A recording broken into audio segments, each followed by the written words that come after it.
these stories. There's just amazing stories about the Prophet ﷺ, and about when the Prophet ﷺ passed away, one of the Sahaba was in a garden, and he had a beautiful garden, and someone came and said that the Prophet ﷺ passed away on Monday, and he just broke down, and he said, "Ya Allah, take my eyes. If the Prophet is not here, I don't want to see anything. I want to go blind." Saadi said, "Didar o fayda onas ke dilbar binad." He said, the benefit and the beauty of the eyes is to look at your beloved. Allahu Akbar. And if the beloved is not there, what benefit is eyes in seeing? Right? What are you going to look at? And that's the thing that I think a lot of people, communication with Allah is when you're lost for words. Allahu Akbar. That's the best communication. Repeat that again. That was so powerful. Communication with Allah is when you're lost for words. And in the story of Musa and Shepherd in the Masnavi, which is one of the great stories of the Masnavi, there's a point that, because there's this shepherd who says nonsense, like literally says all the nonsense to Allah. It's like, "Oh, where are you? I want to give you a massage. I want to sew your clothes, and I want to clean your room." He doesn't know, but he is a lover. He's a lover. He doesn't have the grammar. He doesn't have the proper aqidah. And Musa alayhi salam represents this man who has the aqidah. And he goes, no, you become a kafir. What are you talking about? You're going to hell. Stop. So he stops. But then Allah tells Musa in the story, he said, "What, you think I need metaphors and similes in trough? And this is what I need? I'm looking for this thing." He says, I want burning. I want burning. That's what I want. I want words that come from a heart that's burning. Doesn't matter what they say. In the beautiful hadith of the Prophet ﷺ, when the man loses his camel in the desert with all his wealth on it, and then he is going everywhere. He lost everything he had on the camel. And then he finds it and he said, "Ya Allah, you are my servant and I'm your Lord." He says it's backward. But you think Allah doesn't know what he's saying? You think, "Oh, your grammar is incorrect." Allah knows. Allah knows what's the words. They come from the heart. They go in the mind, and then we articulate it. Allah knows it in the heart before it comes to your mind. Allah knows it. So don't worry about articulation in grammar, in balagha, in speaking to Allah subhanahu wa ta'ala. They asked one of the shuyukh, they said, "What is the Ismul A'zam?" Because it's a search, right, for Ismul A'zam. Who knows the greatest name of Allah? Because they said if you call on the Ismul A'zam, on the greatest name of Allah, Allah will answer you. And the shaykh told the man, he said, "Have you ever gotten sick?" He said, "Yeah." He said, "Really bad sick?" Where? He goes, "Yeah." He said, "What did you do?" I said, he said, "That's the greatest name of Allah." Oh my God. He said, "Who were you calling with those words? Who are you calling? What when you're in that state, because I just got sick really bad about a month ago, and there was moments in here that I was like that, and I just realized the meaning of that. I'm like, I'm just saying with that. So it's like I'm publishing a book with that. There's so much in it. Wow. There's so much in it. But Allah knows.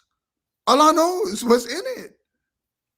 Right? It's not that we have to tell him. That's why when we go to Umrah, people have their little books to do the. I grab their books, put it in your purse, put it away. He said, no, but this is the dua. I said, no. Do you know La ilaha illallah? Yeah, just keep saying. You know any dua? Just talk to your Lord. This is the time. And that's when they break down. That's when communication happens. That's when they connect. That's when silsila happens. When you speak to your Lord. Abdullah al-Ansari, the great mufassir of Afghanistan, he died in 481, left behind many books. Some of his books, including his tafsir, has been translated into English. Manazir al-Sa'irin, the Stations of the Wayfarer, Munajat, and then the commentary series that Fons Vitae did. They just published Kashf al-Mahjub. I mean, amazing scholar, one of the great scholars of this ummah. He said he has Munajat. He has a book that he's talking to Allah. If you read that book, it will change your life. Anne Marie Schimmel, this German philosopher, she was 18 years old when during World War II in Germany. And she said, and she spoke fluent Farsi at that time. She spoke Arabic, Farsi, Urdu, German, and English fluently. She did a lot of work on Iqbal. People who are interested, read it. Her books on Maulana Rumi are the best book, the best book I can recommend. I actually have her books that was written in English translated into Farsi. That's how good her books are. But Anne Marie Schimmel, which is very interesting. You know what I say on her stone? She died about 15 years ago. You know what's written on her gravestone in Germany?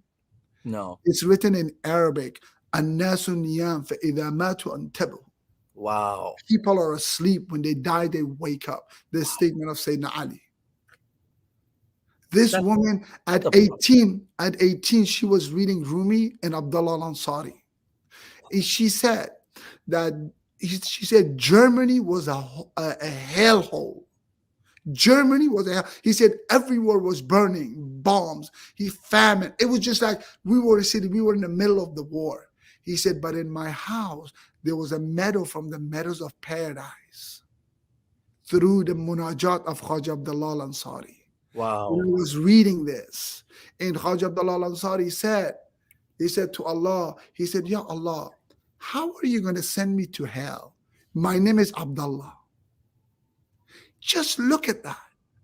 Look at that confidence. Look at that relationship. How are you going to send me to hell? My name is Abdullah. You're going to say, Abdullah, go to hell? I'm Abdullah, the servant of Allah. Right? These are the people who said, Agar bagui bandey man, as arsh begzarat khandey man. He said, Ya Allah, just call me your servant. That's it. Just call me your servant. He said, I would laugh with joy so hard that the carrier of the arsh would hear my laughter. Allahu Akbar. Just the fact that I'm your servant. My God. The joy of Allah saying, you're my servant. This is the relationship that we need to build with Allah subhanahu wa ta'ala, and call upon Allah. Call upon Him with whatever language, whatever's in your heart. Just say it. Don't try to be, don't try to be someone else. Don't try to Photoshop yourself. Don't try to Instagram yourself. Don't try to put filters from Snapchat on you. Allah knows your heart, and He wants your heart. He doesn't care about all the other stuff. Connect your heart with Him. Let the heart get illuminated, and then you will see change. And that's real change. That's real change, inshallah. Sheikh, I would